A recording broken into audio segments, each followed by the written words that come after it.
No.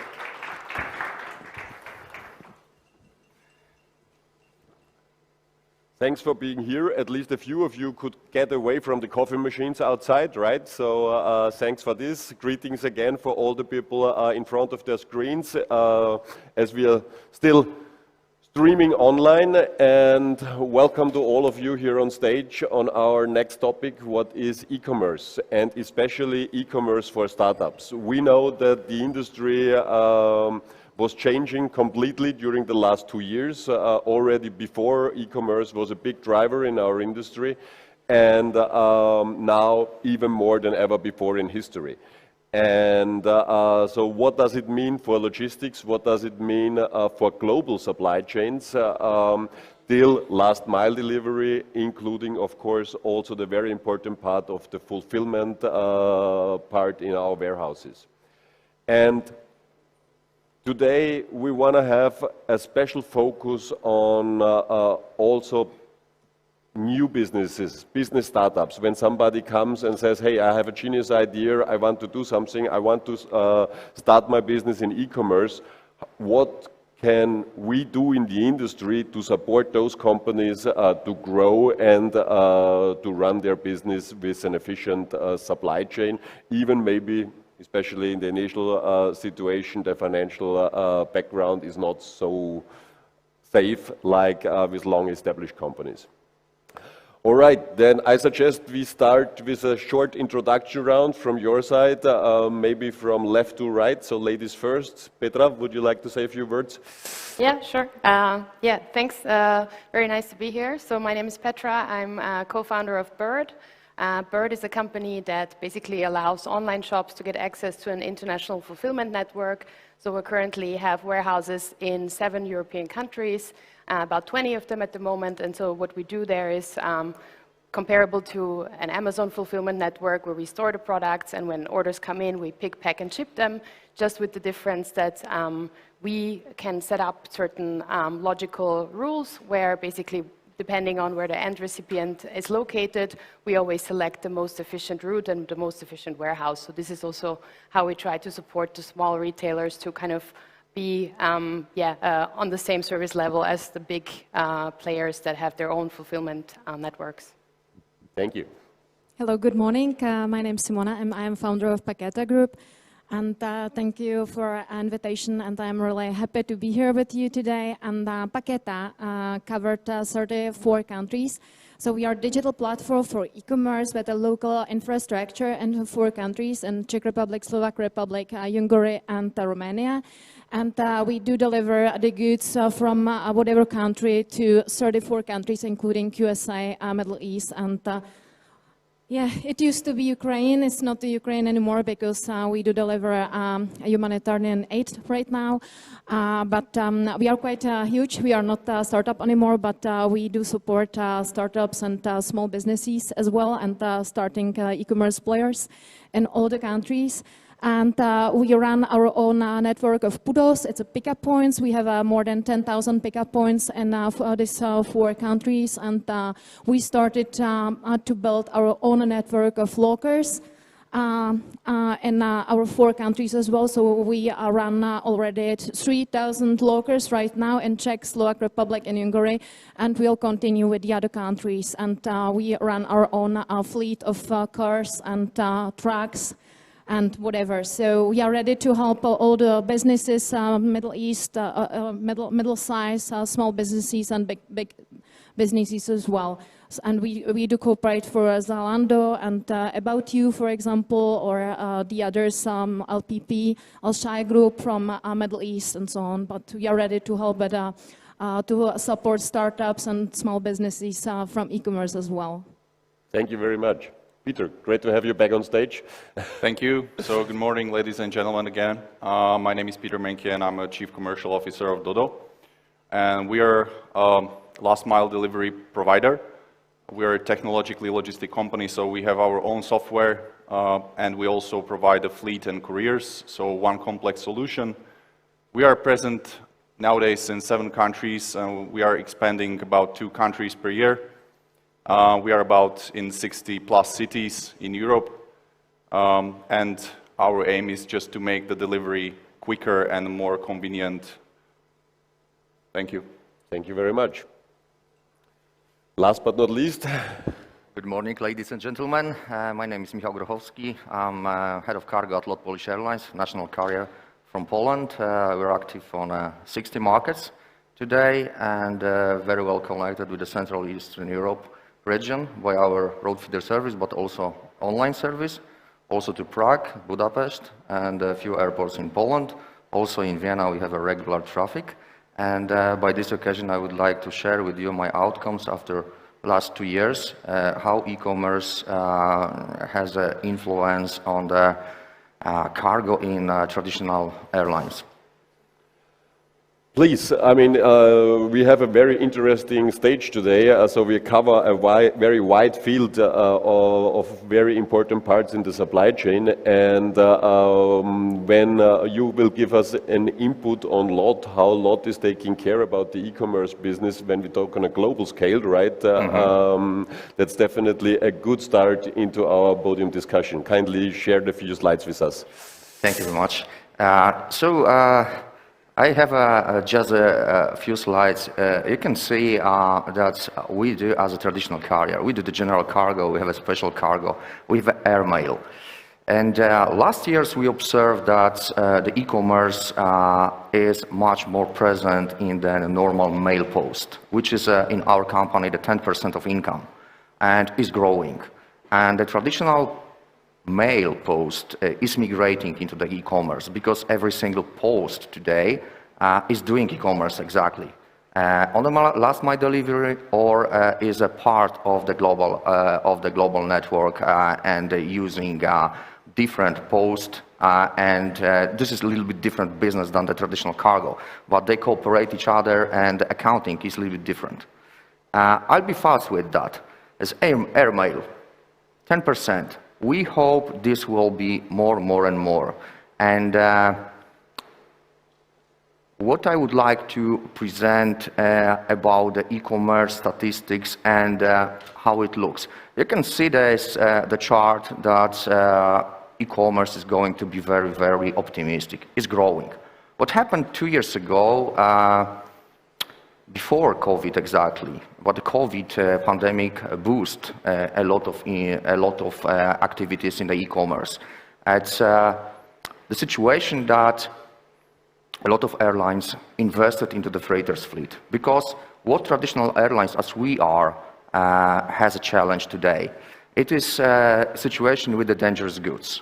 All stuff with these lithium batteries and more involvement into the electronic stuff that you can buy online is a problem for the traditional airline because a lot of countries, including United States as the first, is not allowed to bring stuff from, for example, unknown shippers or traditional e-commerce on board together with the passengers. So it naturally boosts interest of airlines into the freighters because of security. And we obviously observe it also in Europe. So the freighters, everybody are buying freighters or going to convert. But you know that we have a situation that there are two different subjects in the airlines. One is the wide bodies planes, and they are operating let's say intra the globe, between the continents. And the narrow body planes, I mean the smallest one. And this is something that 3-4 years ago, market in Europe completely ignored. That's 737 Boeings are, I remember a situation that Cargologic in Munich and in Leipzig, they had a problem to deploy the fleet of that. Today, now, is a big demand for the planes like this, and they are not on the market.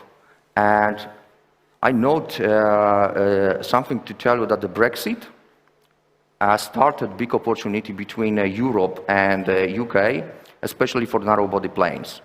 Long distance, for example, from here to Spain or Portugal or to Italy also boost a big demand for narrow-body transportation. Because what e-commerce needs from airline?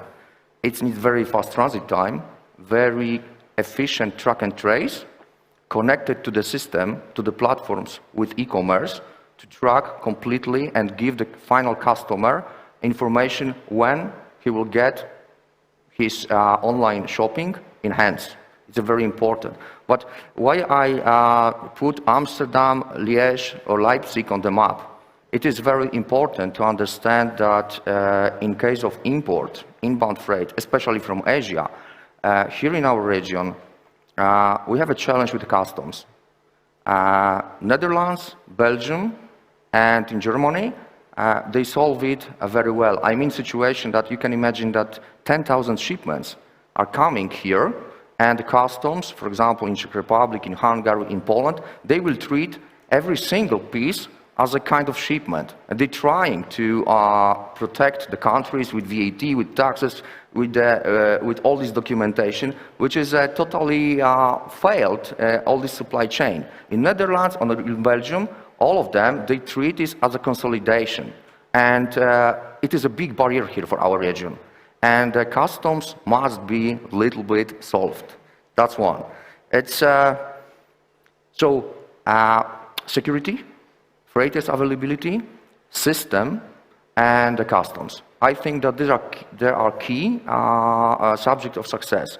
That's why also we as a Polish Airlines, we're trying to right now select the new system, operational system, also to select the new modern tool, also will be very easy to connect with any online platform to do business. But the last, I'd like to share also my experience with this, I will skip it, with the big players in European markets. They are searching for immediate solutions. I mean about Amazon, Alibaba, eBay, or others. They are looking for immediate solutions which are not on place. And with demand, they are even a little bit aggressive. We had a situation last week with one of them. We have an NDA, so I cannot tell the name of that, but about utilization our passenger fleet intra-Europe. I said, this is complicated because the security procedures of IATA are not required to bring any cargo to the plane with the passengers. But they were very aggressive. They really hunting for the space, which are not today. We are considering in our project that we started with the freighters, both narrow body and a wide body. But you know that from the business perspective, I think that the narrow body planes are more safely for the airlines because there's a very small or lack of risk, business risk, to deploy. Probably can convert today in 6 months, narrow body 767 or ATR 72, and put on the schedule. Last thing, promise. Our region, Central Eastern Europe, is full of warehouses. The heart of the logistics is here exactly, in Poland, in Czech, in Hungary, in Slovakia. I'm coming from Poland, so I know that we have 5 million square meters warehouses dedicated only for e-commerce, of course counted by ground. And all of them, they are fulfilled by airports that you are looking right now on the presentations, not by the airports located in our countries. Means that we have a huge, extremely huge potential to be used. And also to my colleagues here on the stage, I think that they feel their chance, and we just need to push, especially for these solutions and the law. Thank you. Thank you very much. Very interesting insight from an airline perspective. And as I understand, customs, especially when we talk about imports, is a key to success. And in my past, I had many discussions about this topic because, as you said, it's pretty challenging. And on the one side, the European Union wants to protect their money, basically, and wants to avoid that cheap Chinese or maybe even fake Chinese stuff sometimes coming inside into the channels, and on the other hand you have to be fast. So this is control and speed is contradicting somehow to a certain end here. So now we have the goods here, so they end up in a warehouse. Simona, What is the next step? How do you see the situation? Do you also deal with international freight coming in? Actually, we do cooperate with international freight companies as well, and that we do combine it. So we have our own network in 4 countries, and we run our own trucks. So we run hundreds and hundreds trucks who deliver the goods between each countries. For example, from Austria to France, from France to Spain, from Spain to the Czech Republic. So like everywhere. But we do cooperate with air freight as well, because we do deliver the goods to USA and to Middle East, and we used to deliver it to Russia and to Ukraine, but you know, the situation has changed right now, and it really makes sense. You know, I would divide this question into the type of client, because we do cooperate with fulfillment companies, and with bigger and large clients, and middle size and small is the different story, because this really huge and big clients that they decided to start to build their own fulfillment centers, marketplaces, they own a fleet and with cars, and they own logistics systems. So it's another story, because everybody want to follow Amazon right now, and middle size and bigger clients like Zalando or About You, they're wondering about and combine the cost if invested into own logistics system and into own fulfillment centers, or to invest this investments into marketing and the goods on stock. So is the important question. So Right. we do cooperate with with all the clients, so we really understand their needs. And with big clients, we do cooperate, for example, only on freight systems, or with we like on B2B, that we give them our tracks, and we give them our support to export in all the Europe.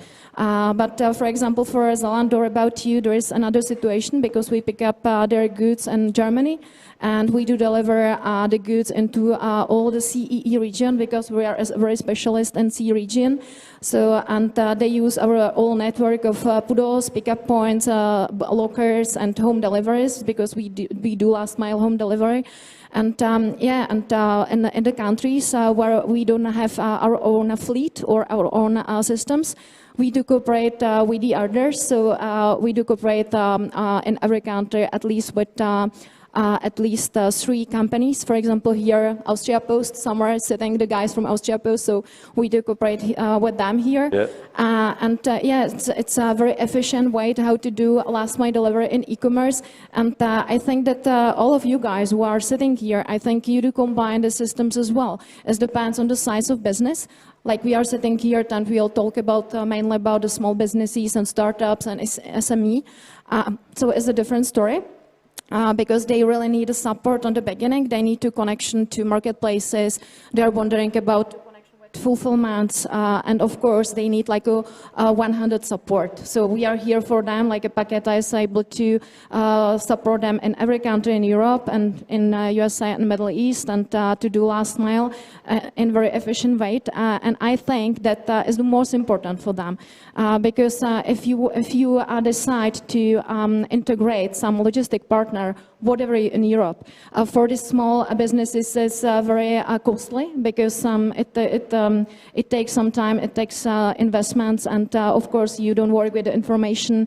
What partner, for example, in Austria is the best? What kind of partner in France is the best? So combine digital platform with local infrastructure and local network, I think is the best. Thank you very much. Thank you very much. Petra, Bird is a startup, right? A logistics startup. So I can imagine that you guys feel close to other startups and try to support them in growing their e-commerce business with your platform, with your fulfillment centers. Can you give us a little insights what you do in order to make the business entry as easy as possible? Yeah, sure.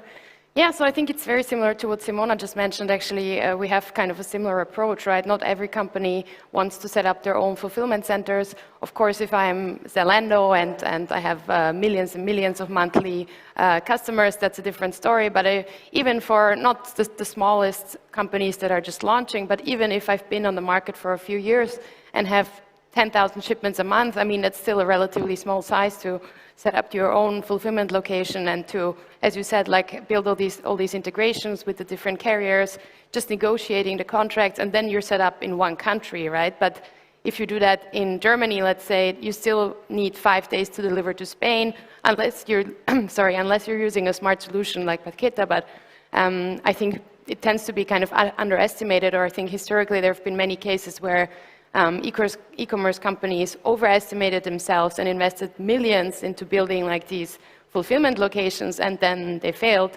So I think now there's kind of a change in mindset where even, you know, we have small companies, but we also work with bigger companies like, you know, Scholl, Durex, Rituals. They're all maybe don't have their full fulfillment with us, but they do see that, especially for the projects that need more flexibility, it makes sense for them to outsource it, because otherwise it's just, yeah, eats up a lot of resources, and you're stuck with the locations that you have and cannot really adjust to changing business needs.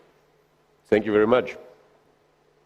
If you look at last mile, what kind of pressure do you see in the market? Are also startups, meanwhile, pushing for having same-day deliveries, next-day deliveries? Is speed crucial for success? I would say that this depends by segment. For some segments, the speed is crucial added value for the customer. For the other segments, it's not so much about speed, but as, for example, IKEA told yesterday, it's about accuracy. So about, I want to know that the delivery will come at 10 to 11 or 10 to 10:30, not 10 to 2 p.m. Yeah. So different segments have different priorities, but I think that what's common is that definitely the better the speed is, the bigger added value for the customer, and also the same is valid for the accuracy. And if we look at the segments, then we think about it as, okay, so if it's possible to deliver, for example, food in 30 minutes as a standard, why it shouldn't be standard for some other segments? It's just a matter of actually moving the standard up. So how we actually make pressure is that we usually start the partnership with one company from some segment, like, for example, electro, DIY, toys, it can be anything. And then, of course, the others observe that this service exists, and then it's like a teaser to the others, like, well, let's move the standard up. So that's the way how we try to actually change like each segment towards better added value to the customer. And of course, then we see as many times as a blocking point the e-commerce situation of the large companies. Sometimes it's like you wouldn't believe in what shape they have their e-commerce, that it's not really, for example, synchronized across countries. You have clients who have the e-shop in Czech but don't have an e-shop in Germany, or vice versa. So it's also the challenge to convince these companies to actually synchronize the efforts among the countries. Sometimes they don't even know they have it in some other country, which is really sometimes ridiculous. So that's the way how we also try to work. We try to actually make, for example, one big client working in a certain country, and then we are rolling out to the other countries. And if we look on the e-commerce numbers, then I think there is a huge space, because from European countries, if we compare the ratio versus GDP, then, for example, UK is about 10% of the GDPs in e-commerce, while countries in Central Eastern Europe or even Western Europe are just about 2 to 5%. So UK is really far advanced, and there is definitely still a lot of room to grow in e-commerce and to push the service standard still level up. May I add something? Please. That I definitely agree with Peter that our clients, they started to be more and more demanding. That I think that they prefer not only next day delivery, especially in Czech and Slovak Republic, it's really incredible, but in the other European countries, they started to be demanding as well. So we started to work with time slots to delivery. For example, in our systems, we started to work with time slots in Slovakia for last mile delivery, and it means that if you expect your goods tomorrow, we'll send you notification and mobile app that we will deliver the goods between 13:15 and 13:17. It's a time slot, so you have an expectation, and I think that's everything about expectation. So I would divide the goods not only like by segments, but very important is if you have like an e-commerce player, if you have the goods on stock, or if you work with a fulfillment. Because if you have your goods on stock, or if you work with a fulfillment, you can work with the same-day delivery. And of course, the same-day delivery is a game for the future. So we started with same-day delivery as well, not like across all the country, but we pick up the main towns. So we do same-day delivery in 10 towns in the Czech Republic and in 4 towns in Slovakia, etc.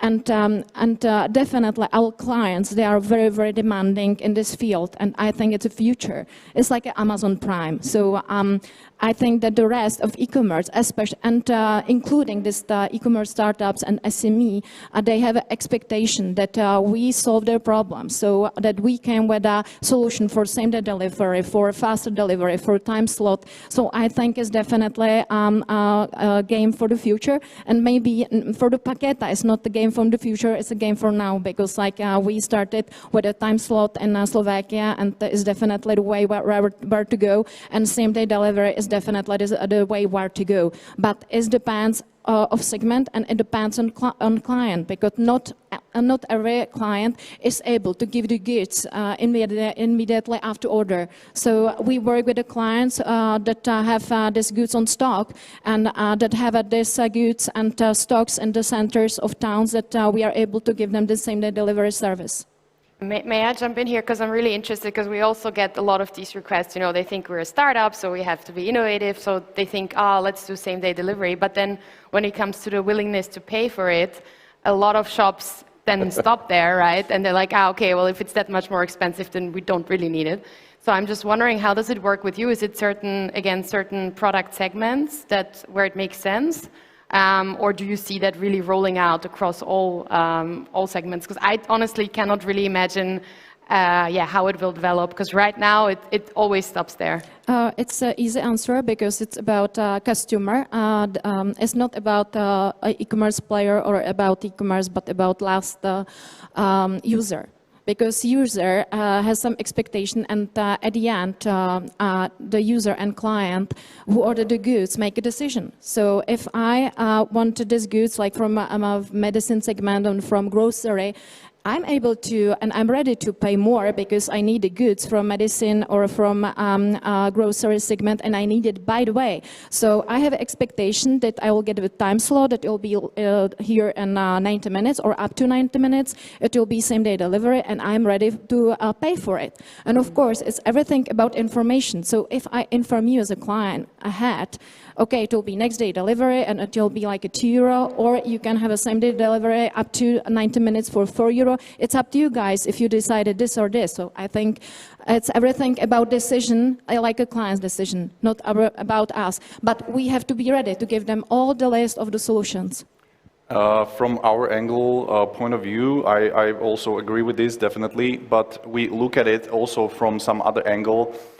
Some of you maybe saw my slide yesterday about evolution versus revolution. And the slide was about that actually we are trying to convince the partner that by actually increasing up the standard, not to give the choice, but to make it standard, as same day as standard, you convert large volume of parcels to the same day, which means the price is getting really attractive and very close to actually regular next day delivery. So if they just let the customer choose, is maybe 5-8% of customers who will go for it. Depends by segment. Grocery, of course, they are willing to pay, but some other segments, well, I don't need it immediately. So sometimes they are not. But if the partner understands and really tries to, for example, make the standard for big city, where the density makes sense and economically it makes sense, they can just make it standard and they can convert all the parcels to the same day or even to express. I definitely agree. It depends on if you have your goods on stock and if you have a stock in the center that I mentioned before. Yeah, definitely. But same day is also not only a challenge in the delivery, it's also a challenge in the fulfillment, right? For the customer, it's easy. We are sitting in front of our laptops and, oh, I like this, okay, I click on it, and then the process starts, and still somebody has to go to a forklift or a shelf and get some goods out, and till it comes to the last mile, there is also a process in between. So when we speed up the whole system that much, that we can have a real shift to same-day delivery, I think also in the warehouses we will have a serious challenge, isn't it? And for me, I think a kind of difficult to forecast or difficult to plan in the fulfillment. How would you see this? Yeah, I think that is the big challenge, the forecasting, because the same day per se is not such a big step up, I would say, because anyways, when we look at how fast we pick orders when they come in, it's usually done within an hour or so anyway. So it's more about being aware that people come home, you know, in the late afternoon, then they might still place an order, so you have this massive peak at the end of your shift, basically, when already somebody's coming to pick up the product. So I think this time management is the bigger challenge. But yeah, I think it can be handled if you are aware of it and if you have good forecasts on what's going to come in. I mean, our logistics team would probably say something different, but I think it's manageable. It's not such a big change, I would say. Okay, so that means we see a trend shifting towards faster deliveries, more accurate deliveries, and to same-day deliveries. Actually, I was very surprised. I don't know, 4 or 5 years I was in Shanghai, and a colleague of mine wanted to give me a present, kind of tea cooker, and it was on the day when I was flying back to Vienna, and I told her, yeah, but I have no more time to go to a shop and buy this, and no, you need to have it, that's the only way to make real good Chinese tea. And I said, yeah, but how to order? I said, why? We order it online. I said, yeah, but I'm not in the hotel anymore, should I order it to the office? Said, why? It's here in 1 hour. I said, what? For me, 4 or 5 years ago, as being European, you know, they told me in Shanghai it's possible. You click, and 60 minutes later, I had this little tea cooking stuff, whatever. I still have it. It's really pretty cool, on hand, and I was fascinated. And this kind, what was normal in China, in big places, of course, already then, now is also here in Europe, right? Do you expect really a further big increase in e-commerce? You know, we saw 60% increases in 2021, of course, pushed through the COVID pandemic situation. Do you believe it will continue like this, or we see a curve that is flattening? Maybe I'm going to start because I work in the business already for 12 years, and we do cooperate with almost 45,000 e-commerce players across all Europe, and we delivered 75 million parcels last year. And I do agree. In the first half of 2021, it was really increasing. E-commerce, especially in CE, it was amazing, and we have to push the full because it was like a really high speed in e-commerce. And I think that e-commerce started to have like a huge expectation. So we rent huge warehouses and stocks. We definitely like buy a lot of goods on stock, and we had an expectation that these numbers and this increase will continue. But as far as we know, in the second part of the year, you know, all the numbers, they start decreasing. It was about like starting inflation rate and about as well, we started to compare non-COVID time with the COVID time because there were some restrictions, especially in CE region, in Czech, Slovak Republic, Poland, and Hungary and Romania, because we know that offline retail was closed. So of course the numbers in e-commerce were increasing in the first of the year, but the second half of the year they were decreasing. So in total, for example, in the Czech Republic, it was only 14% growth. So it's the nearest growth during last 10 years. So I think that is not such a exciting about these numbers, and I don't expect any more increasing this year because this conflict in Ukraine, because I feel that we have to work with the stagflation, not only inflation. So we as the entrepreneurs and managers, we have to work with non-acceptable situation. So yeah, I am not the witch, so I'm not able to give like really perfect prediction, but we have to work with all these numbers, and I rather be a little bit yeah, we started to work with the numbers, and I think that this growth won't be not even 10% this year, especially in Czech and Slovak Republic. And I feel that in Western Europe, that the situation is a little bit different because it's not covered with this conflict in Ukraine so much. So if I see the numbers in our system, so West Europe is still increasing, but CE region will be tough about the situation, and especially in this year. And I feel that we have to work with the situation next 3 years. Thank you very much. Michael, from an airline perspective, especially talking, and Simona was mentioning now, the war in Ukraine, the attack from Russia. Did you see historically, I think Warsaw was always a good bridge also for Russia, for Ukraine, also in e-commerce business, as I understood. So do you see already an immediate effect on your business as of the war? Yes, we do see, but all the time I have a privilege to lead a fantastic team. So they are very innovative. Their reaction, the business reaction, is fantastic.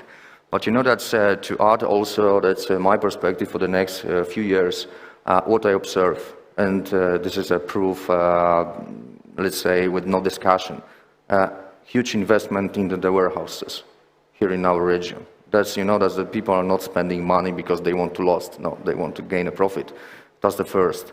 The second one is absolutely insane demand for the freighters, absolutely insane. And I used to discuss with one of the leader of the market a few weeks ago, very deeply, because we prepared also our offer for e-commerce larger. And you know that to my surprise, this customer completely refused our offer for road feeder service. They wanted only online operations on the planes. So this is a proof that, yes, they want to speed up delivery. But also this, I see on the screen that there's Amazon mentioned. Amazon brings absolutely fantastic technology here to our region, because they bring the platform and the logistics in the large scale. But others are also learning how to make a business. And if you ask if the next few years this will be developing, yes, definitely. We see and we observe the new incomers from Asia, mostly Singaporean guys. They are very interested in our region, and they are showing up with the new ideas, with the new companies. And with Ukraine, it is a good example, because this country, from my experience, from the air freight experience, they were very fast, faster than our countries in our region with online shopping. And I observe a little bit different situation than the countries that we are coming, like Poland, Czech Republic, Hungary, Slovakia, that our native companies rather are not so aggressive on other markets. Ukrainians, they are. They have companies in the States, in Canada, in China, and they attacked really market a few years ago. And the Ukrainians, as a society, they started to buy online like hell, better than us. But war, of course, stopped everything. So we are looking for the new markets, new challenges, very effective. Just by the way, with, from financial point of view, we finished April with an absolutely record score. That's best of the best. And we are not stopping. I think that this faster and faster delivery, also I would like to point out something which is coming to my mind, important, with airlines versus integrators. Because let's say the fast delivery, if you have a small shop, a small online shop, it's a natural way for you. Deal with integrator, they will deliver you a single piece. But you know that if a traditional airline would disappear, 3 years ago, I think that I was thinking, yes, that possible, that could possible, integrators will clean up everything. That is not.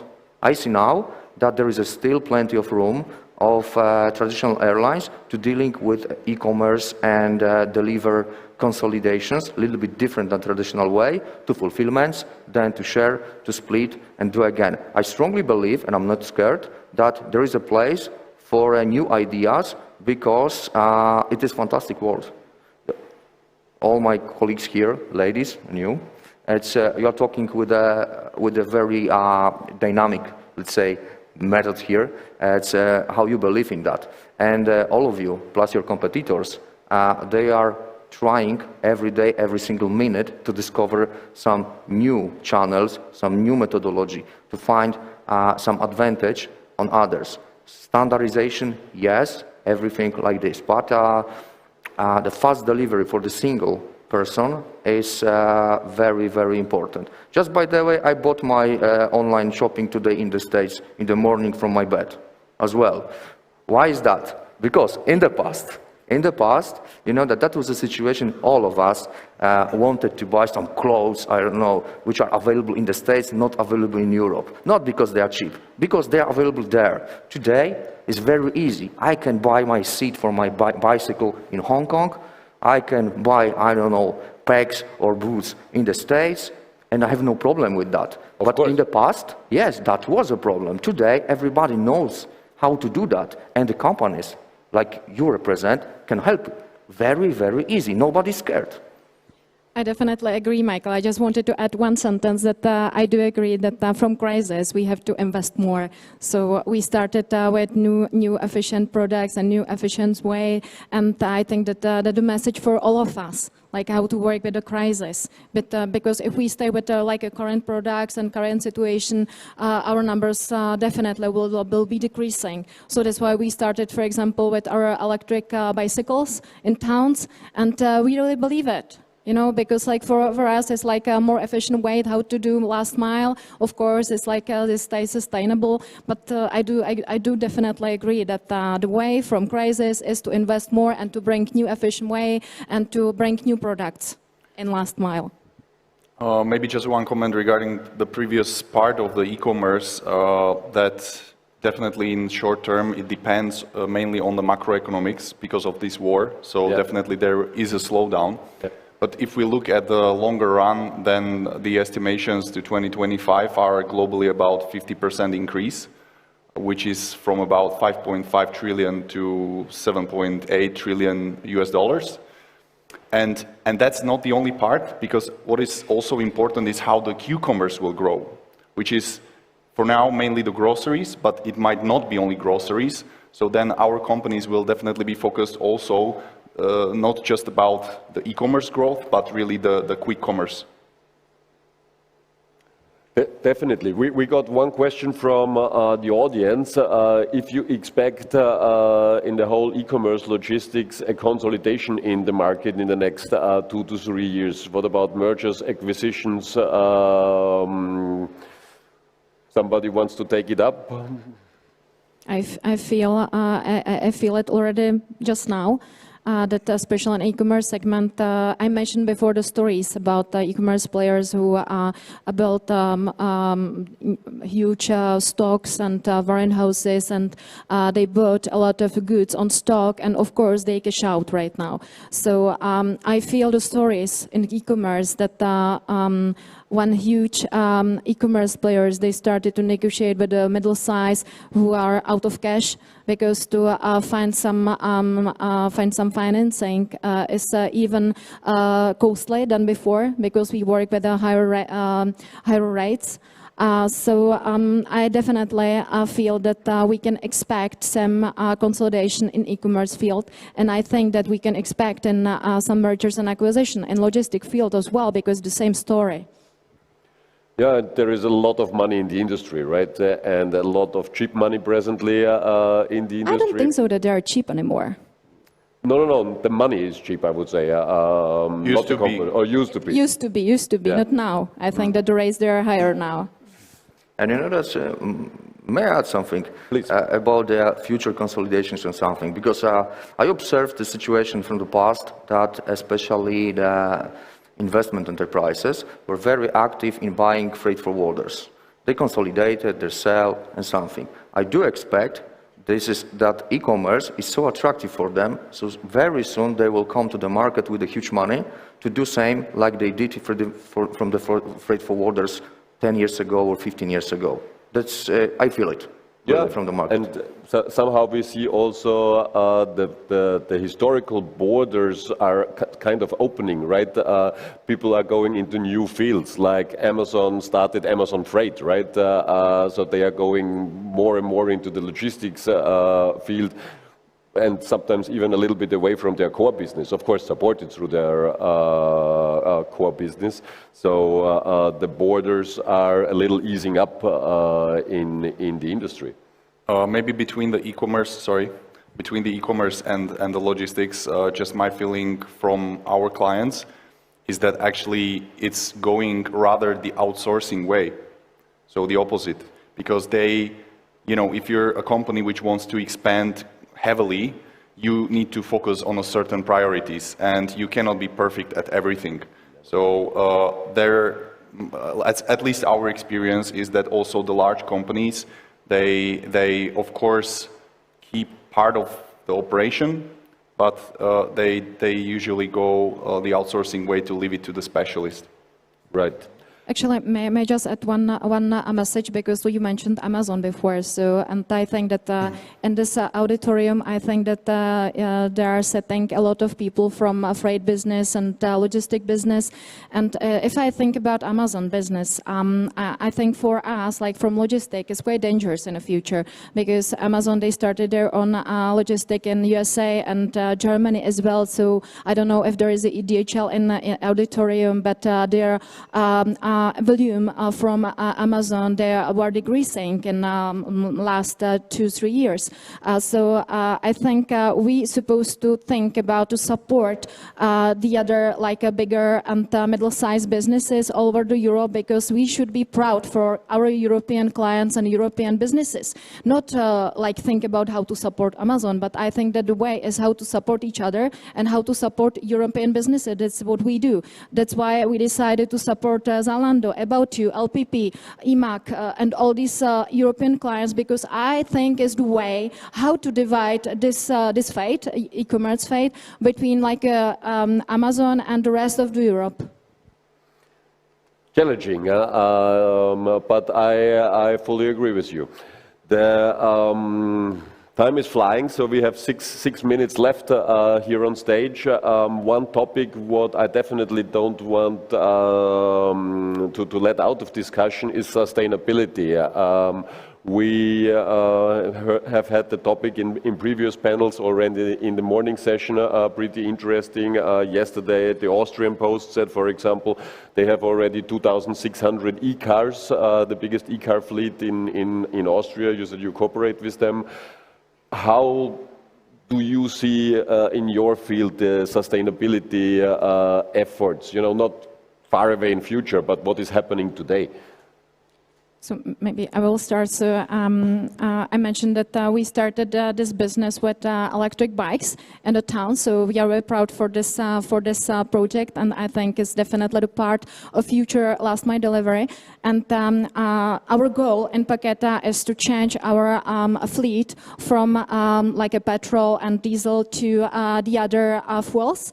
And we decided for electricity and for hydrogen. So we started with electricity. We work not only with the thousands, but with hundreds right now on the streets. And we will test our first hydrogen van in a couple of weeks. So it will be like very demanding because we'll be the first in Europe with this delivery. And we will launch it and deliver in June. So if you'll be there, so we will launch this hydrogen one there. And definitely it's our goal because I feel that it's the future. And when we tested our electric vans cross to petrol or diesel, it's a 50% less cost on fuel. So definitely is the way. And on the other hand, it's, of course, it's efficient, and we work with the environment and so on, etc. But definitely, like from my perspective, is definitely like the way how to work with the last mile in the future. And if you are such a big like we are, like 75 million parcels and thousands cars and trucks, is definitely the way how to do it. And we have to be like we have to show how to do it. Thank you very much. Just maybe it's a pretty interesting question came from the audience, and it's about more last mile deliveries, and maybe going also a little bit into sustainability, driver shortage. Are drones an alternative? Is there something what we see? Peter, how would you judge this? Will we see millions of drones flying over the cities? I think it's a bit further future, but what is definitely happening is that there are some efforts from companies for autonomous robots for delivery. There are drones. There are a lot of other innovations coming, but I think right now still the biggest challenge is to be really like autonomous. So, you know, one thing is the legislation for the drones, which is a separate topic. And then if you just imagine some autonomous car driving on the street, or the robot on the sidewalk, then for now, I think it's still like someone will probably just test it as a person will really be just manipulating with that. And probably the later future will be that it can really be able to function autonomously. But I think it's not 1 or 2 years, so. Right. Actually, maybe if I can add just a couple of sentences. We launch our own robots and drones in Dubai, in Dubai Expo, and we developed our own robots for picking and for sorting. So if you want to see, we work with these robots on AI and NI systems in our depots already. So we have already 200 robots working there and 2,200 employees. And of course, we plan to develop another 900 robots in our depots. And regarding robots and drones, it's not about technologies because these technologies already exist. We are able to deliver through drones and robots, of course we do, but we have problems with legislation. So I'm not able to deliver through the drone. I ask our authorities in my country, in Slovak Republic, if is it possible to do the test. And you know what? The authorities in Dubai agreed that they will do tests with me because Czech and Slovak Republic is not ready for it. So we'll launch this project in Middle East. We also, as an airline, are in the discussion to use the drones in the last delivery, especially from pharmaceuticals. We postponed a little bit because of regulations, because you know that it is difficult. I'm the pilot, private pilot, so it is difficult to interfere in the general aviation by the drones exactly. But you know that's also how to start the drone from the operational airport where the planes are operating. But you know that the project is ongoing, and I think that we come back with the delivery of drones for the next year after all these legal issues will be solved, and they are coming, especially in Poland, that they will be solved next year. Thank you very much. 19 seconds left. The last question was about how important are smart lockers for last mile delivery. Somebody want to have a comment on this in the last 10 seconds? I really believe in technologies and lockers because we develop the lockers with the solar panels. So we do not any connection with electricity. So I really believe in lockers. That's it. Like we built already 3,000 and we'll continue to build like thousands and thousands of them because like it's definitely technology of last mile delivery for the future as well. We have the same opinion, and we cooperate also with the owners of the lockers. So it's definitely one way which is the trend. All right, then thanks a lot. Thanks a lot for the very, very interesting insights, for the interesting discussions, and enjoy the rest of the day, the rest of WOF Summit here in Vienna. And if I'm not wrong, I think we have another e-commerce session from economics with Melanie Prange in a second. She will give us an insight on the IT possibilities we have nowadays. Thanks a lot. Thank you. See you later. Thank you.